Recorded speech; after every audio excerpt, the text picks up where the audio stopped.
What's up, you beauties? Welcome to High and Wide Radio, episode 41 of season 5.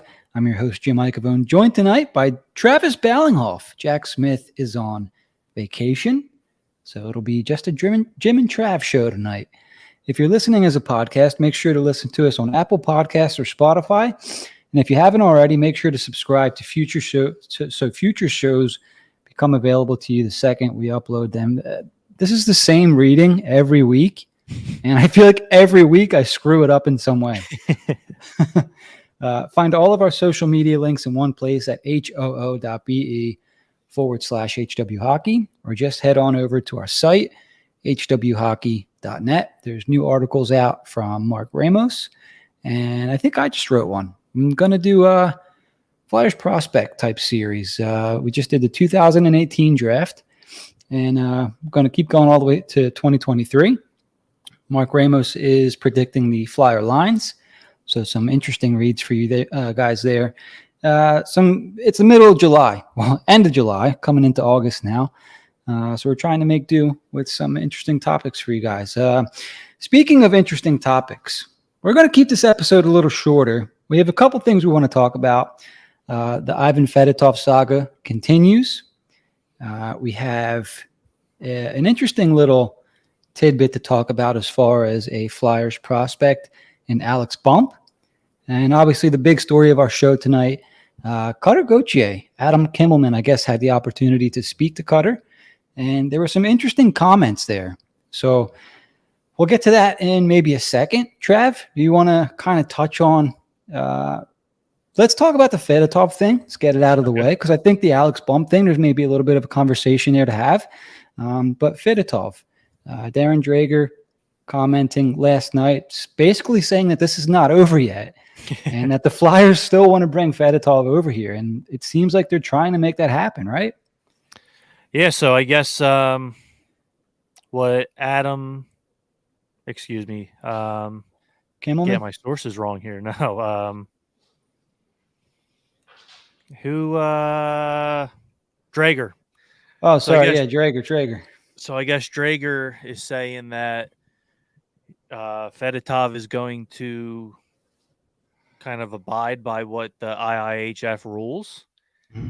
I think that kind of leans in our favor. I don't know if you agree or not, but it should. It seems like the IIHF isn't very fond of, Russian hockey the last year or two. So I think that bodes well in our favor. I mean, just a year ago, we thought this guy was going to be backing up for us this past season, and we heard, great things coming out of him from the Olympics a couple years ago with the Russian team. So the guy's got talent.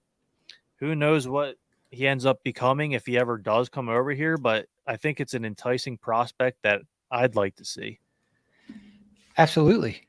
For many reasons. Who knows what's going to happen with Hart? It's July 31st, and the Hockey Canada investigation was not revealed, or nothing came out. It was supposed to come out in July. A bunch of people mentioned, hey, next weekend is a long weekend in Canada, so maybe it comes out then. But, if Fedotov is able to come over, obviously you can never really have too much goalie depth. Mm-hmm. Maybe it allows Ursan to come up with the Flyers, and Fedotov gets his feet under him in the AHL, because he still has to make that adjustment once he actually is able to come over. Like, he's 27. Mm-hmm. He's played his whole life on these massive Olympic-size rinks. So when he actually does come over, he will have to adjust to the angles and that kind of thing, which is a big deal for goalies. So he'll have to make an adjustment. I don't think he'll start. This is all assuming he eventually comes over. I would ease him into things, let him get his feet under him with the Phantoms, and then have him up sometime during the season, obviously. Maybe, one of Sandstrom, Peterson, or maybe Hart's back at some point. Got a lot of goalies here. Yeah, there's 5. There are five goalies that can play in the NHL, We're assuming with Fedotov, obviously, because we haven't seen him. I haven't seen him play. So do you think he ends up getting ruled to our favor? I do, yeah. Yeah. I think you're right with the IHF, and the Flyers did everything right. Mm-hmm. They didn't pull any dirty tricks. No, they didn't pull any punches there. They played everything by the book. That whereas Rush, I mean, they did this guy dirty, Mm-hmm. right? He wanted to come over. All of a sudden, he has to join the Russian military, yada yada, which I get is how things are done over there, But the team did him dirty this year as well. Like he did his military service. He should be allowed to come if he's a free man. Yep. He should be allowed to now to come to the States and honor the contract that was told. And told, of course, means, hey, he couldn't play. Military reasons, contract rolls over for next season. And KHL, it's CSKA Moscow, right? Is the team he plays for? I believe so. They are choosing to not honor that because they're saying that his contract was for 2021, 2022 only. They're acting like they don't know what this means for a contract to be rolled over, yada yada, which is some shady stuff. So like they know that they screwed him out of a year. Yeah. In the end, they know this. Like they're not stupid. So if the IIHF does the right thing, it should play out in the Flyers' favor. Yep. And we'll see what happens from there because obviously it's Russia and God forbid, who knows? Who knows what will happen with that? So there's some bad blood in there, I think. He's 27, correct? Yeah. Is he too old to fit the Flyers timeline? So that's interesting because if he does come over and let's say he plays well, do you sell high on him? Right. Yeah. Do you flip him at the deadline? Like just get rid of him at this point, wash your hands of it and get what you can get. I was thinking about that a couple of days ago. I don't see why not. I think that's the way I would lean as well. Yeah. Because he's not really going to be. If let's say the rebuild plan is 3 to 5 years, if it's on the short end of that, he'll be 30. If it's on the long end of that, he's going to be 32, 33. It's, 1 year left on his deal. Who knows? Yeah. He might go back. It's such a crazy situation. Like you said, what if this guy comes in and plays well? Like I remember, so kind of you were talking about like the angles and the different size rinks over in Europe. Like Bob didn't play in the minors when he came over. He won the job in preseason. And I want to say Sorokin and Shesterkin didn't play in the minors as well. I could be wrong on that, but I think I'm right. I think you are too. So maybe it's not a big of a issue as we may think. And maybe he's a standout in camp. We're getting way too ahead of ourselves here, but maybe he stands out in camp, wins a job, and I don't know. Maybe we got an asset on our hands. I don't see why not. Yeah, eventually at some point things got to start playing out in the Flyers' favor, and maybe this will be the start of it. Maybe they win this hearing or whatever it's going to be. Give me a second. I'm trying to share this episode, and all my old DMs from like 2 years ago are for some reason the first people popping up. There we go. All right. Trying to get it out on the twit. Yeah. On all X. Right. Yeah, on X. Yeah. You've been cheating on there? You posted on Threads yet? Nah. Nah, I'm not on Threads. Are you on there? I made an account. I've never made a post. How is it on there? It's like a ghost town or stuff going on? Hi, Jade. I see a lot of I guess companies and different media outlets tweet or not. I don't even know what you call it. Thread? Is that what you call it? A threat? I don't know. I don't really see anybody on there that I actually know or talk to or anything. Okay. Maybe it didn't catch on yet, but I don't, you know how I am with that stuff. I'm always talking your ear off about TikTok or whatever. I think Thread's kind of one and the same with that. We'll see, though. If people like it, free to do whatever you want. All right. Let's move on a little bit here. We're about 10 minutes in, as I mentioned earlier. It's going to be somewhat on the short side for tonight.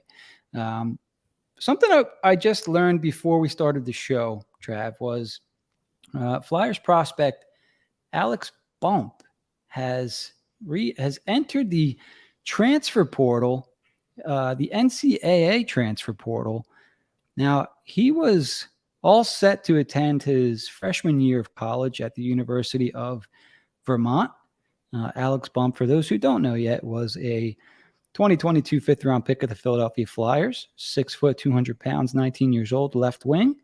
Played last season between in the USHL with the Tri-City Storm and the Omaha Lancers. This was a surprise, at least to me. And then after talking to you about it, we had found out there was a little bit more to this story. Trav, you want to elaborate a little bit? Yeah, so I remembered hearing, I guess it was last week.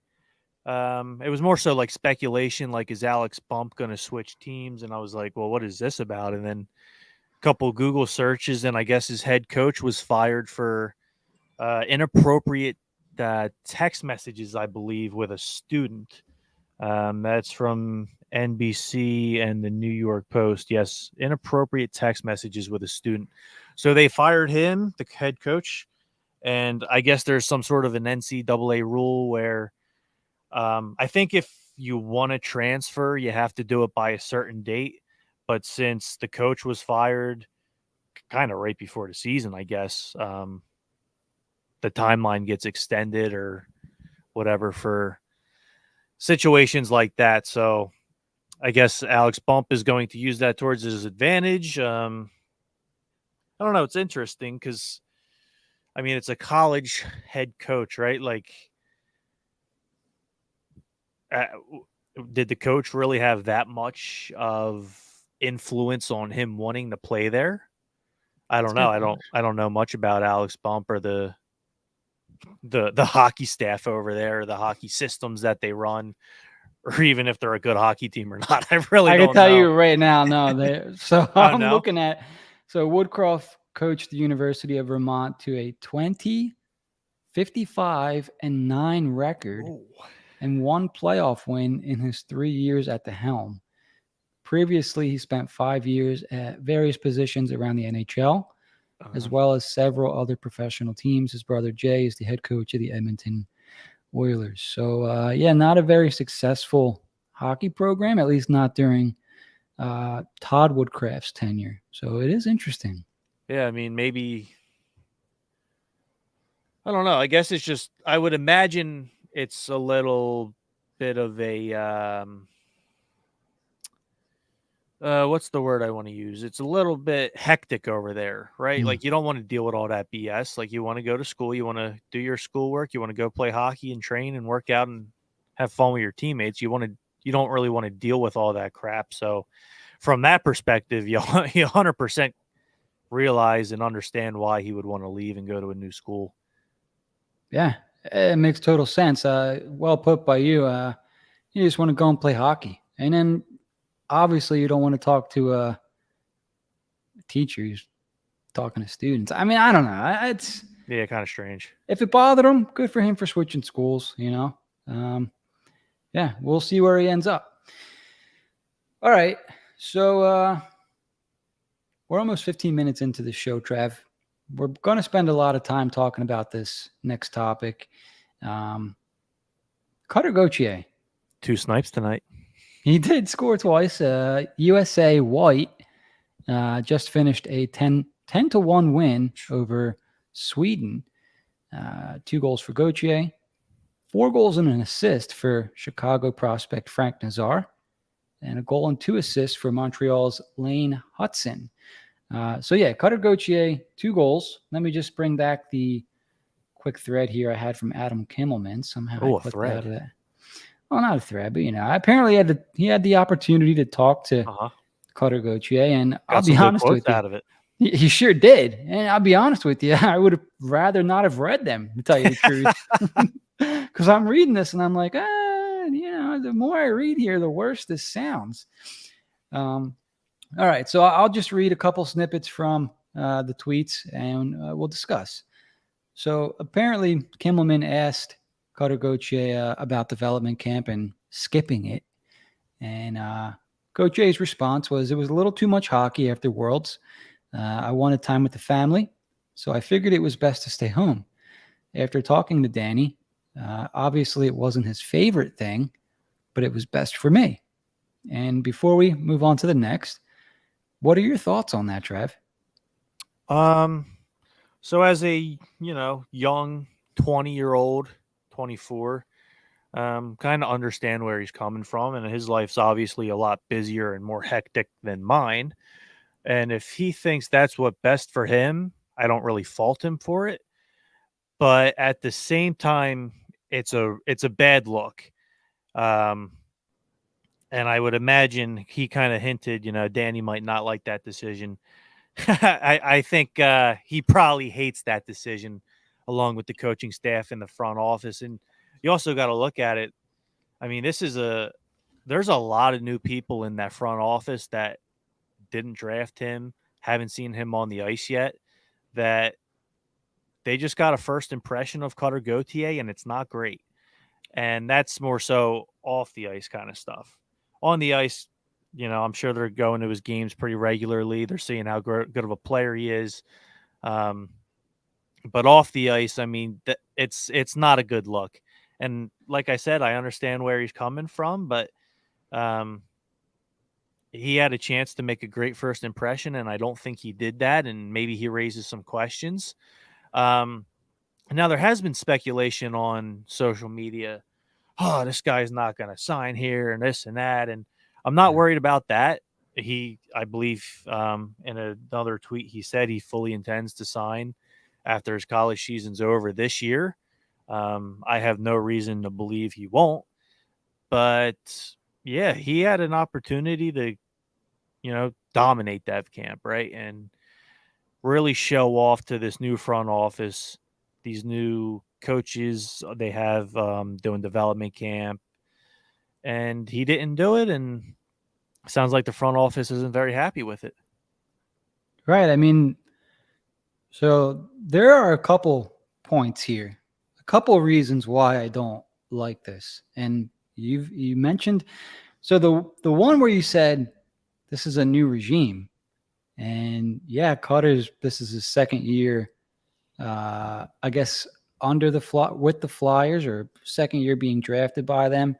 Since being drafted by them, new regime, right? Like, yeah, Danny was assistant to the GM. The GM that drafted you is gone, right? The entire front office is basically new. I don't understand how he's not there, or why did he? This is a 19-year-old kid, right? Telling you that, hey, I don't think this is important enough to where I think I need to be there. I need to rest. I just played for Team USA. I'm going to play for them again in a month. You're not that important right now, is what I took from it. And you can call me whatever you want. I'm overreacting this, overreacting that. That's what it looks like to me. The Flyers spent the 5th overall pick on you, and you're not coming to a little camp. It's not about you. Your teammates showed up. It's important enough for them. Do you know what I'm getting at? Like, you're a part of. We have a comment here that says he would have had to pay his own way. Well, I saw Kaplan there. He paid his own way. I hate that. I hate that keeps coming up. I'm sorry. I just do. So let's think about this for a second. And I could be totally off base here, and we have listeners that will call me out if I am. You grow up playing hockey, you're not poor. You probably come from they're buying you brand new equipment that costs hundreds of dollars, if not, thousands every other year. They come from well-off families if you play in the NHL, for the most part. You're not seeing poor kids or I'm getting off topic a little bit. Also, I'll add to that quickly. I heard what a lot of these kids do is they borrow money from the agent and then just kind of pay them back over time. Dude, there are ways. This kid's going to be a millionaire, all right, in a couple of years. Couple months. How Maybe. much does it cost to rent a friggin' hotel room and to pay for dinner 4 nights and lunch? Like, give me a break with that a little bit, guys. Right?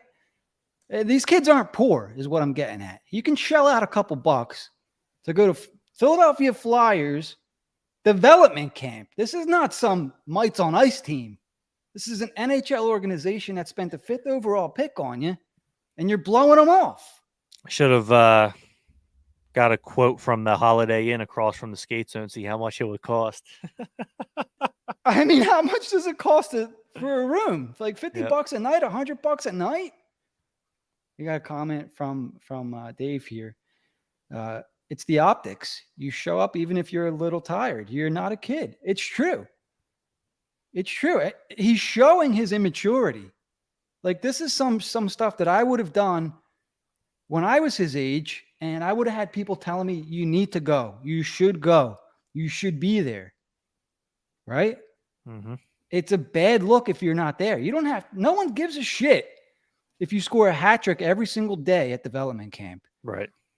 They want to know that you're there. That's it. Snap a couple pics.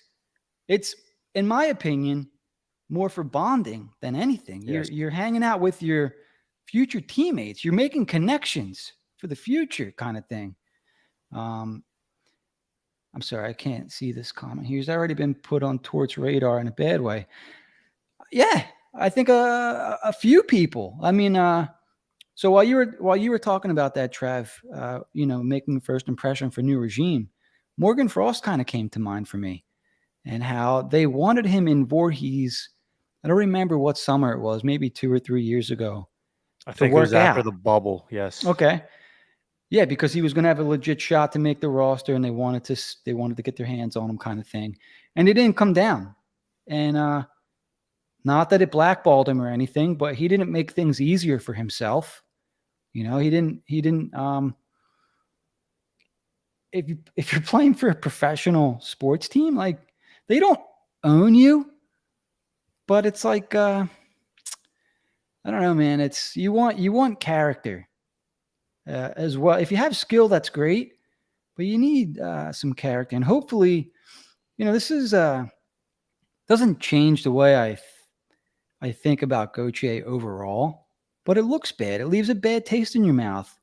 And somebody on Twitter was like, yeah, like, he it's not such a bad look because he scored, I don't know, 10 goals in the what was it, the under 20 tournament that they just had over the summer, something like that. I forget the name of it. Sorry. But I was like, yeah, I mean, that's all great. That's great. Individual success on Team USA. But that doesn't mean that you're better or more important than the guys that show up for development camp. And that's how it looked to me. That I'm more important. What I need, matters, comes first before stupid Flyers development camp. I don't know. Maybe someone will talk some sense into him a little bit. And this is this is a good point from Oakham. Thanks for hanging out again, buddy. You get injured when you're tired, and then we all second guess that. Sure, it could be way too much hockey. Sure. I don't know. Man, I wouldn't have second guessed, because if he would have showed up, like, none of us would have even thought anything about this. There'd never been a conversation. Oh, he's back at his second development camp. Like, when has that ever been a thing? And Denwye, we thought, got a pretty serious injury, who's got a shot for the team this year, but none of us were saying when we thought he got seriously injured, oh, he shouldn't be here at development camp. Like, I didn't hear anyone say that. No, he created this, and yeah, I'm making a big deal about it. It's July. I need something to talk about. I don't think as strongly of the situation as you do, but I completely agree. It's a bad look. This guy had a major opportunity to the new regime. He could have made a great first impression on a lot of new guys. There's more people in this, both coaching staff and front office, that, they're not big names. They haven't been talked about. And there's a lot of different guys in new roles. And I don't know. He could have done, like, if he would have dominated, like he probably would have, that would have been a conversation up there, kind of like I just talked about with NYA. Sure. Like, I don't know, it's a known thing. Morgan Frost dominated Dev Camp every year. Cam York dominated Dev Camp. Like these things kind of they stick around in the memory.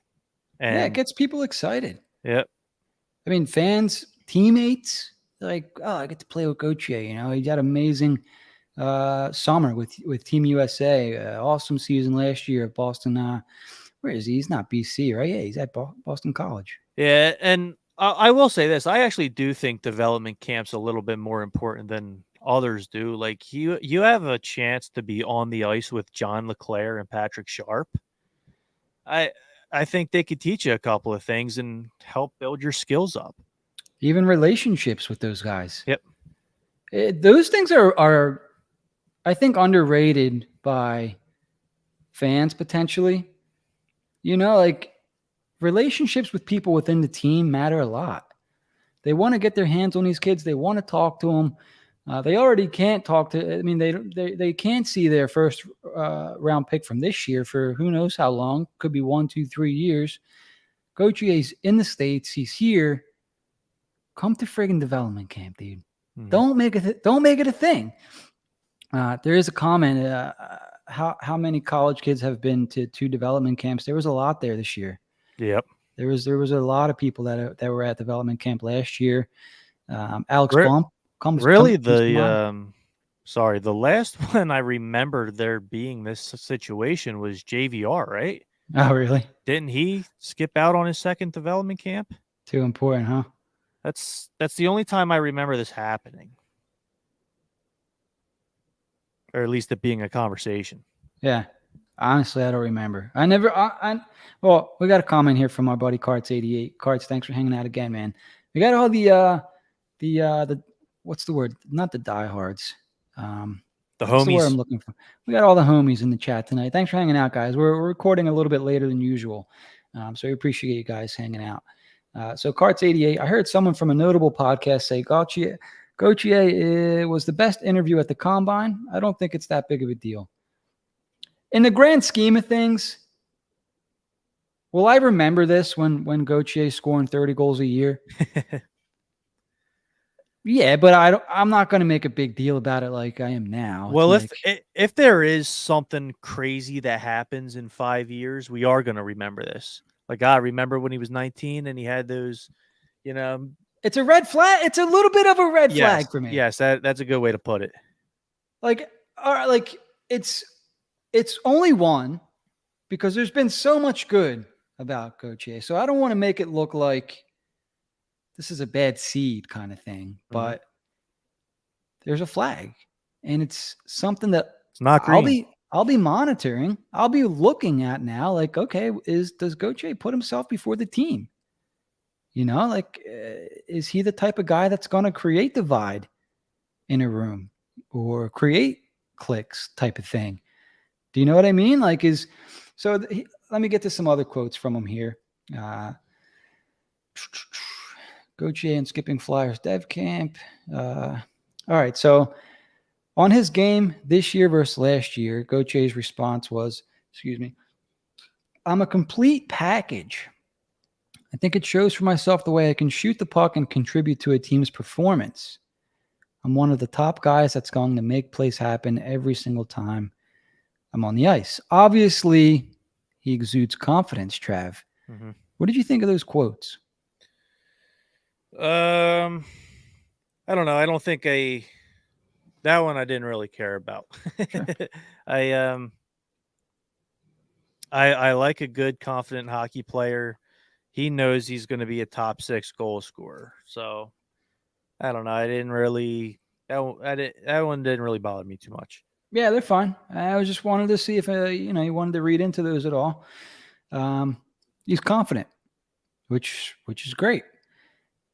I guess if I'm worried about anything, it's, dude, we know you're good, but you still have to do these things. It doesn't mean you're not good enough to not do these things. Is what I'm worried about. You know, like, don't get too big for your own good.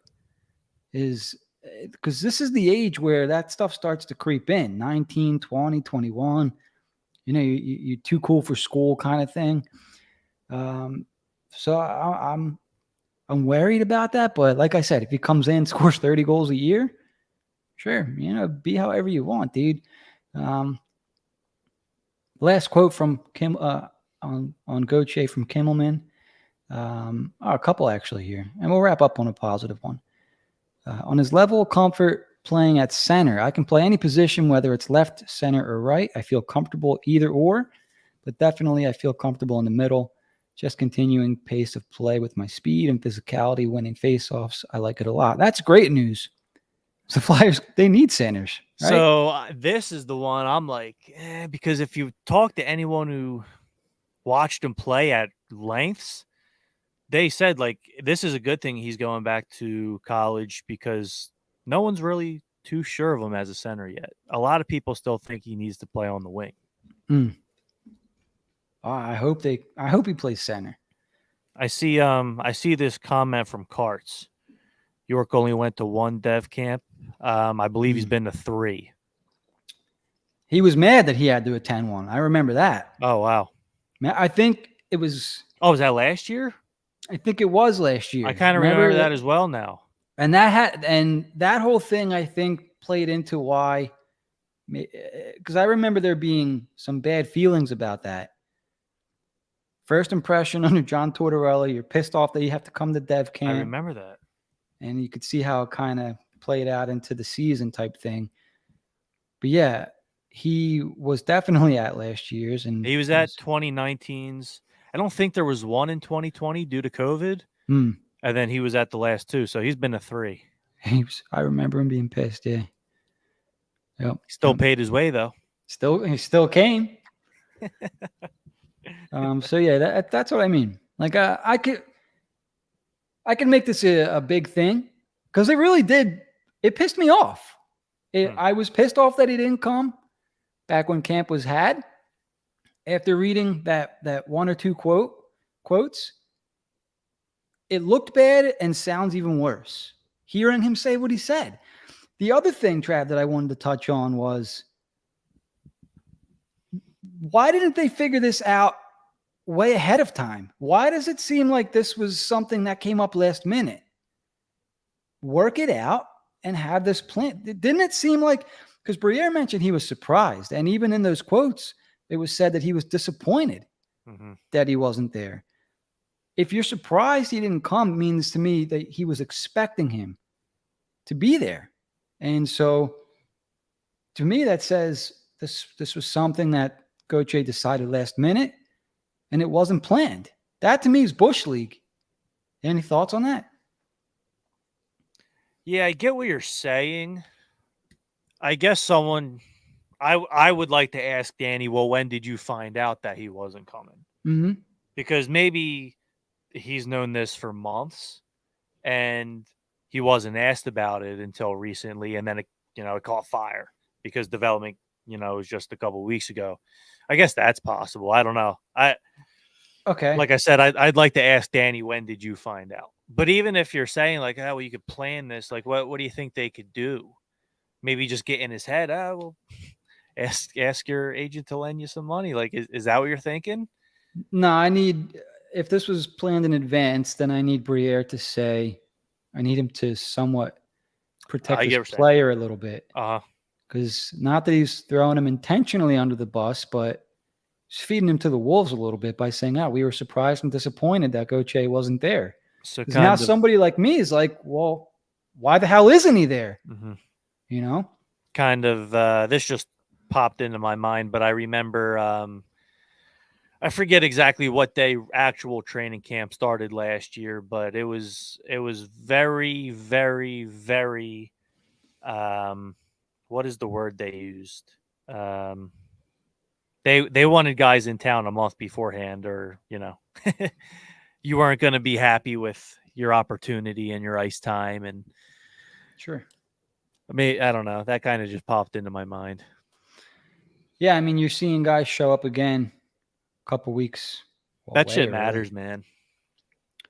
Yeah. I mean, this is your job. It's your life. I mean, I mean, I get that these guys play a sport and they're physically taxed every other night, but they make millions of dollars to do it. Like, let's not pretend that these guys aren't well off, that they're all struggling here. Something like these aren't everyday guys here. Like, we work year round, we get a friggin' week vacation. These guys get 3-4 months off. They can come back and work out in August to get ready for training camp in September. Like, come on here, guys. That used to happen a lot. I've heard so many stories about that kind of stuff, and it's kind of gone away the last couple of years where Flyers hung around the city all summer and all town. It doesn't really happen too much anymore. Mm-mm. And I'm not a huge Instagram guy as much anymore. And I don't know if I follow these guys or if I followed somebody else, but I have been seeing guys like York, Forster, Farabee doing things around the city. So they're here, which is, I guess, good for them. And I would assume that they're going to be hanging around until Tony's in town. Tony D. Tony, yeah, Farabee. I talked to Joel, and I think he said he was going up to North Jersey for about a month, but other than that, he was going to stick in town. Oh, there you go. Oh, he's from North Jersey. That's right. He's from up there, right? Yeah, near Syracuse. Okay, New York. Yeah. Well, there you go. I mean, that's what I well, I don't want to say it's what I want, but you want the guys close together. You want them building a team away from hockey kind of thing, the camaraderie. Zamula's in town. Yes, he is. So Alex Bump has asked for his release from Vermont. Yep. So we did talk about this earlier in the show. We also talked about Fedotov earlier in the show. So make sure you go back and listen to the podcast tomorrow, Oakham.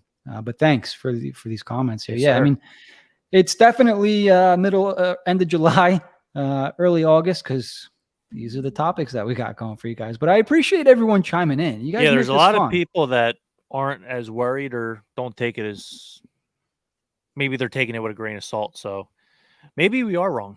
Maybe this won't matter. Which part? The Gauthier stuff? Yeah, maybe guy ends up scoring 40 goals every year and signs a team-friendly deal, plays 20 years for the Flyers, and we'll forget about all this. Sure. Hope so. Probably. Absolutely.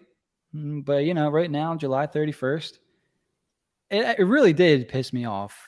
If it didn't, I mean, all this, you see everyone getting excited about Frost, yada, yada. I can't fake that I'm upset that Morgan Frost is not signed yet. Something's going to happen there. But with the Gauthier stuff, it pissed me off. And I'm like, oh, well, we do a podcast where I can talk about this. So that's great. And I'm not going to make a huge deal. I'm not going to go on and on and on about Gauthier. But you should have been there, man. Yep. Should have been at Dev Camp. Just to show your face, dude. He's the future of the franchise. Future of the Philadelphia Flyers. And may not like this. Flyers should come before all other obligations. They're going to be paying your salary for who knows how many years. Hopefully for a long, long time. Yeah. How about this? Can you imagine having Michkov and Gauthier for only $925K a piece? No. I can't. Like, when's the last time the Flyers had two studs like that, dude? Oh, maybe Richards, Carter, and I don't even think that they're really on that. I mean, they were on another level, but Michkov. I don't. Guys drafted back-to-back top 10. Yeah. Have the Flyers ever done that? Maybe since the 90s? Who'd they draft before or after Nolan Patrick? Remember? Well, we never really drafted that high. So No. 13 was Moran, 14 was Sanheim, 15 was Rubtsov. Provorov was 7. 15 was Provorov and Konechny. So 16 was Rubtsov. That was like 18 or so. Yeah. 17 was Patty and Frost. Patrick at 2. So 18 was Joel. That was around like 12, 13, 14. So I don't. Yeah, they really haven't been in this position since I've been a fan. Oh, 5 JVR was overall at last year, 2, but I think 7 overall this year. right. I don't remember a time they've had back-to-back top 10 picks. And if Got it. if that is true, if they did, whenever they did, the salary cap wasn't in place, True. so it really doesn't even Been a matter. long time. Got to tell you what, I know it's a little early. I've been looking over some of the players in next year's draft. It's gonna be another loaded draft. Really? Yeah. Like I think top 3. Everyone's talking up the Russian kid Demidov, and obviously Cole Eiserman will be there, and Macklin Celebrini. All 3 of those guys offense. It's a deep draft for D. Should be a deep draft for I D. like that. Flyers need some. Yeah, I mean, if they don't get one of those 3 guys, well, it'll be interesting. I know we're a year off, but just wanted to mention, because they're probably going to be picking top 10 again. But we'll talk Flyers roster on a future show. At maybe some point, they're going to have the guy that projects as a top pair number 1 defenseman, whether that's the draft, trade. Probably not going to get a guy like that in free agency unless he's, older, but they're going to have to find someone like that somewhere. I would agree. And another great comment here from Oakham. Samu Tuomala. Which one is it, Trav? Tuomala. Getting back into the mix could be a huge boost. Kid has some very good speed, and he showed that off in Dev Camp. Yes. Right? Who did he beat? Was it Andre? He beat a couple guys. It was Andre, the play I'm thinking of. Yeah. And Andre had somewhat of a head start on him. He just beat him on the outside. Yeah, the day I was there, he had like 4 breakaways, I think. I was really impressed. I think that was a Thursday. That would be a massive boost. Yep. Because I don't want to say that people were writing him off, but he was starting to get lost in the mix there. Yeah. Once you start getting demoted in the Swedish Hockey League, things start to get a little fuzzy. So it's good that they got him over.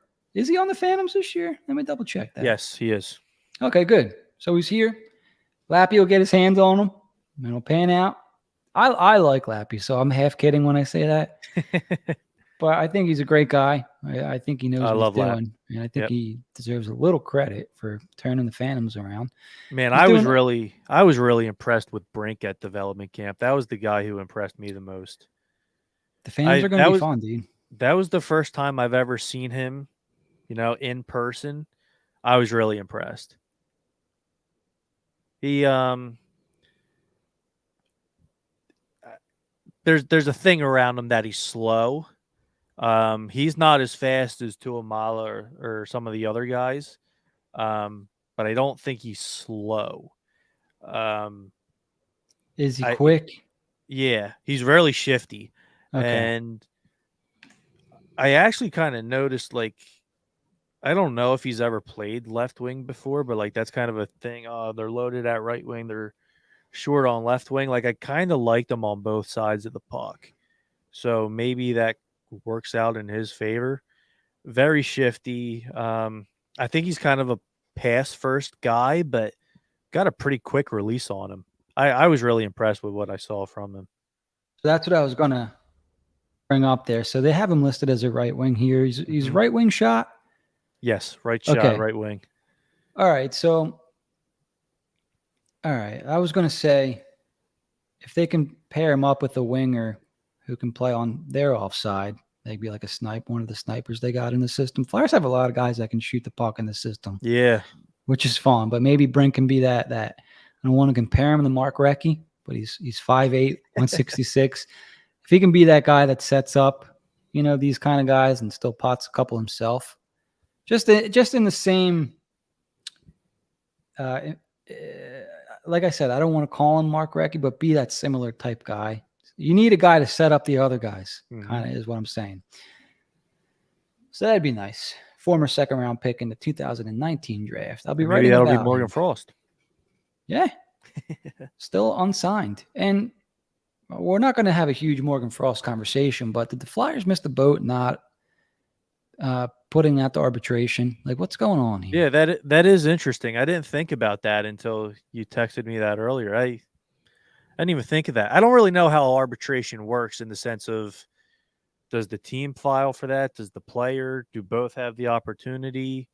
Do you have to be a certain age? Like I don't know. I don't know too much about arbitration besides, okay, the team submits that. And it gives a bunch of, we think you're worth that much money because you suck at this, this, and this. And then the player goes, well, I think I'm worth this much money because I'm really good at this, and this. And then I guess they meet somewhere in the middle from an independent lawyer. That's the only thing I really know about arbitration. Did you see today, Troy Terry? Yes. So he's been pretty good for them, Mm-hmm. but he wants. Obviously, they're going to go somewhere in the middle here, but I think Anaheim offered 4.5, and he's asking 8. So they're going to probably settle around 6.5. The whole process is a little odd, isn't it? Yeah, so I saw a graphic today, and I know I liked it. I forget who tweeted it, but it was pretty much what the team offers, and it was a league-wide thing. So what the arbitrator awards versus if you were to take the middle number of both sides, and it's always like right in the middle. So it's almost like if you think you're worth 8, just say 10, say 12, Yeah. and you're going to get yourself more money because it always somehow you divide that number by 2, and that's what you're going to get. Yep. It is pretty lame, that whole thing. Like, just if that's how it's going to go, just avoid it and just give them the number. Well, I think them things tend to get ugly when the team starts shitting on the guy, trying to get his number down. Yeah, I don't know. sure. I understand why guys avoid arbitration, but For sure. I don't know. It's an interesting thing. You wonder how long they've been negotiating with Frost, if they knew ahead of time that they might have some issues there. I don't know. I don't really understand why there is issues, but no, me neither. Can only assume, and not going to keep doing that on Frost. If you guys want to go back and listen to some of the Frost conversations, feel free. We do have a comment since you're at DevCam, Trav. We said we are going to keep this episode a little shorter, so we will. But let's get to this first. From Wooly, how smooth was Bonk during the? Oh my god! So there is the notion out there that like the puck skills are limited. I agree with that to an extent. He was pretty dominating on the defensive side of the puck, and he actually does have a pretty good shot. I don't know if that's a known thing because we heard, he doesn't have that much. His ceiling's pretty low. He's going to be a second pair defensive defenseman. That might be true, but he's got a pretty decent shot on him. Very good defensively. The skills, yeah, they're just kind of meh. Okay. Good question there from Wooly. Yes. Thanks for that. It's the first time I think we've seen you pop in the chat here. So shout out to Wooly. Yeah, thanks for hanging out. Hopefully we see you in there again. Trav, any final news and notes or any topics that we missed that you want to touch on? I know you have some. You're starting a new YouTube. Oh yeah. What the hell is it? I can't think tonight. I don't really know what you want to call it, but I'm sure some of the viewers know I have my own YouTube channel, post a wide variety of different content, mostly Flyers, but there is some Phillies and some Eagles on there as well. But every Monday, I'm gonna do this for about a month because eventually I'm just gonna run out of players and goals. But every Monday, I'm just gonna post a video of Flyers scoring their first career goals. Yeah, I thought that was cool. Wednesdays, I'm gonna do the Phillies, and Fridays, I'm gonna do Eagles first touchdown. Wednesdays, Phillies first home runs. Idea I had, it's the middle of the summer and there's not a ton to post right now. So I'll rock with that for about a month, and then hopefully by that point it's training camp and I'll be standing next to you at the skate zone. Yep. Before you know it. Only a couple weeks away now, right? Well, about a little bit over a month, but yeah, it's going to come quick. All right, boys and girls, that's going to do it for this episode. So one last time, give us a subscribe and a follow. Listen to us on Apple Podcasts, Spotify, or YouTube. Set alerts for weekly shows and favorite hoo.be/HW Hockey, or head over to hwhockey.net for all of our latest episodes and articles. As always, thanks for hanging out. Have a good week, everyone. Bye-bye.